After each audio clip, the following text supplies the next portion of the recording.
Hey, welcome back to Tuesday afternoon.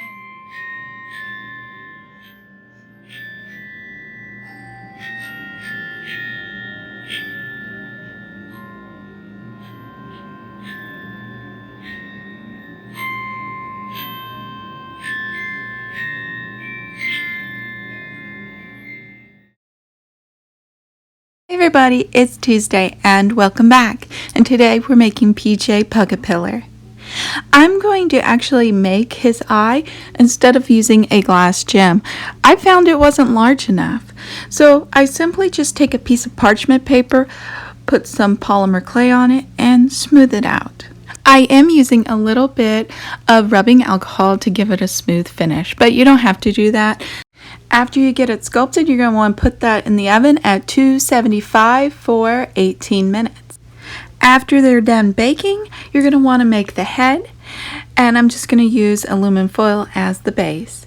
You're going to want to put down some wax paper because polymer clay can be a little hard on surfaces, and I rolled out some polymer clay to the minimum thickness that I wanted. When you push the eyes in, you're going to get a nice little bump between the eyes, so you don't have to sculpt that area, and it's going to help a lot with time.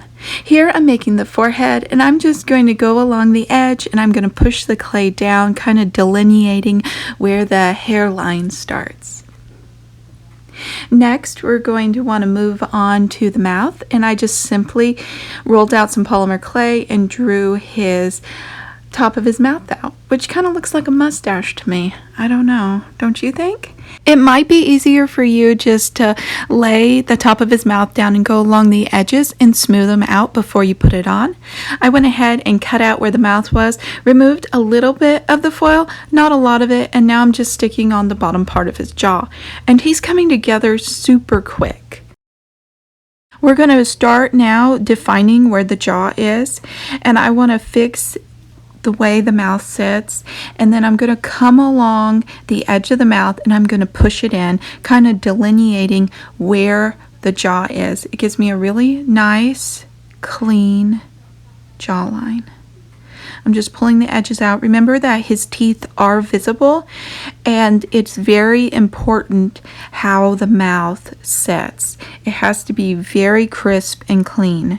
Here I just made his nose, which is a tiny piece of polymer clay, and I'm just tapping it upward to kind of give it that rounded shape rather than a pointed end of the heart.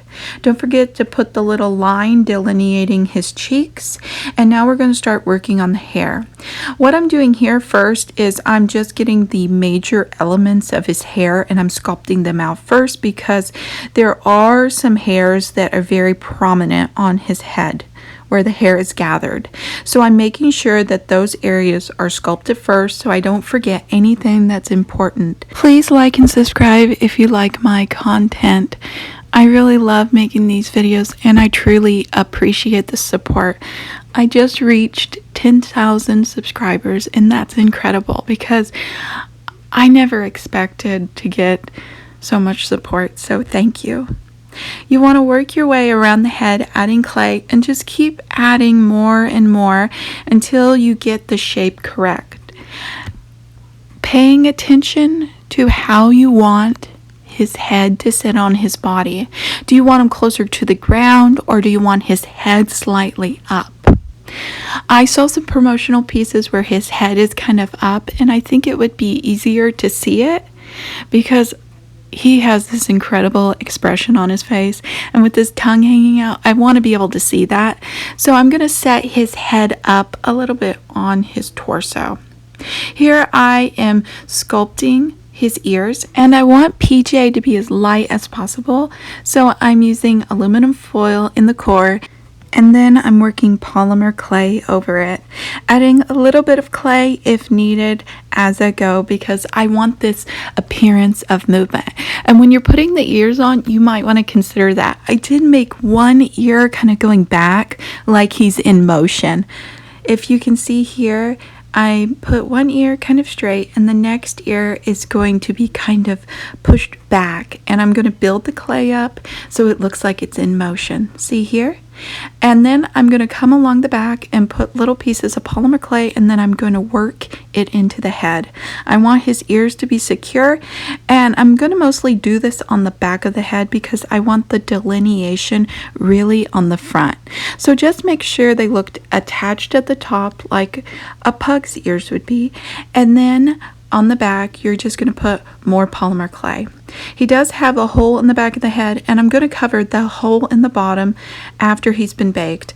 I went ahead after he's baked 275 for 28 minutes. I went ahead and took more of the foil out. This allows me to have a very straight edge on his mouth. Go ahead and cover the back of his mouth with polymer clay. But remember, before this, if you added too much clay to the top of the mouth, you can just go ahead and clean that up, the inside of it, with an X-Acto knife. Here I put a piece of wax paper down, rolled some clay out, and cut out the shape of the tongue, cleaned it up with a little bit of rubbing alcohol, and made the line down the center of the tongue. There you go. Attach the tongue to the back. Remember that it is seeable, so you're going to want to have that very clean. And then I'm just rolling out pieces of polymer clay and pressing those into where the teeth go. And then I'm just going to clean the edge up, and that is so much easier. But we're not ready to bake yet. We're going to make the teeth. I put some parchment paper down. I'm going to take a piece of polymer clay. I'm going to press it into the shape that I want his teeth to be. I'm going to make 8 of those, and you might want to make some extra ones. I'm going to bake those in the oven along with the head. Don't forget to cover the hole in the bottom of the head if you made one. And I'm just going to glue those in. Take the flat side and face it up so you have a nice flat edge like the character does. And you're just going to push those up onto where you put the super glue. Turn the head upside down, put the glue on the inside of the mouth, and then take your tool and push it up. You'll get this nice clean edge, and there's 4 teeth on one side and 4 teeth on the other. Next, we're going to make the body segment. Just a big huge piece of foil and cover that in polymer clay. Going to use the same technique that we used for the hair on the head. And if you look at the character model, you can see the hair. If you want to do it similar to that, then go ahead. If you want it to have more of a motion, go ahead. I kind of like it having a little bit of motion to it, but I wanted to keep major elements of the hair on there. If you notice in the game, they're all the same. All of them have the same exact pattern on each segment. So you might want to do that. I went ahead on each of them and added the little piece of hair that is pointed up. There's 2 of those, and just make sure that they fit nicely together. And also smooth them out. I actually went ahead when I was doing this and made a lip so they fit together, but it's really up to you. When I made the lip, I was keeping in mind that I wanted the wire to be retractable, so I wanted them to fit together. I knew that I wanted him to kind of be able to zigzag and look like he was all one piece, so that's why I put the lip on. At this stage, I had a vague idea of how I wanted him to move, but if I used 2 wires, then he would be too stiff. So I decided on 1. I didn't end up putting the holes in for the legs or in the segments where his body attaches. I'm going to wait after he's all baked. I went ahead and made his shoes. They're very simple. I made 12 of them. If you want, you can make some extra ones just to have backups, and here they are. I went ahead and baked those in the oven at 275 for 28 minutes. Don't rebake the head. It's not necessary, and you've used super glue on it, so you don't want those chemicals floating around in your oven or however you bake your clay. Next, I'm going to use acrylic paint to paint everything. If you want, you can go ahead and sand it before, just to give you a nice edge. Since I used rubbing alcohol, I don't really need to do that, and the eyes are really simple. Just make sure when you're painting the eyes that the whites of the eyes go all the way around, because you want him to kind of look like he's peering down at you. So make sure it goes all the way around the white area to the edge of his cheeks. We're going to fill that in with black paint in the other areas, and then after it's all dry, you're going to want to varnish that.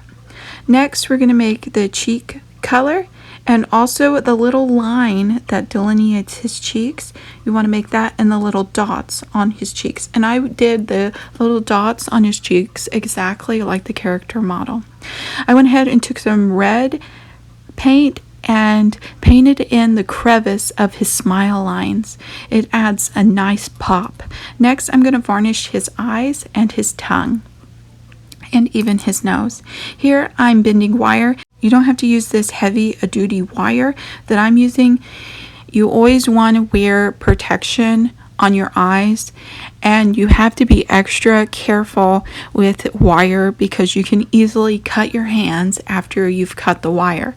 So be very careful with wire and when you're working with it. Here is the locking mechanism that I created for his body so it could expand out. And if I was making this in another material, like if I was going to cast this as a mold, I would probably use a similar method, except I would have the actual segments pop together. Here I made the holes, and remember, for the individual segments, the first segment, the legs set towards the front, and the other segments, they sit on the side. Remember when you paint the body that the colors alternate from blue to purple. And here I am gluing his feet on.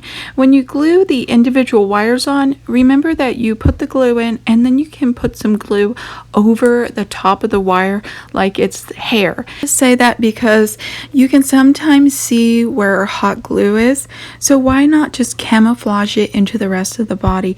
Put it over the wire, make it look like it is part of the segment, and then paint it. No one's going to be able to tell. It's a display piece, and it looks really good, I think.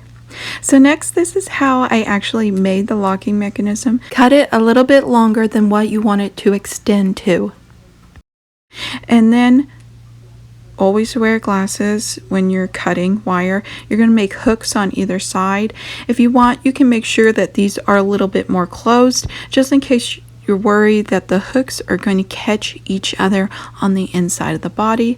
I'm going to push them in. It's very kind of difficult to push them into the body because it is larger. That's the point of it. The wire is larger than the hole. But since it has a curved edge, it will go in easier, and that's why I made it kind of a hook.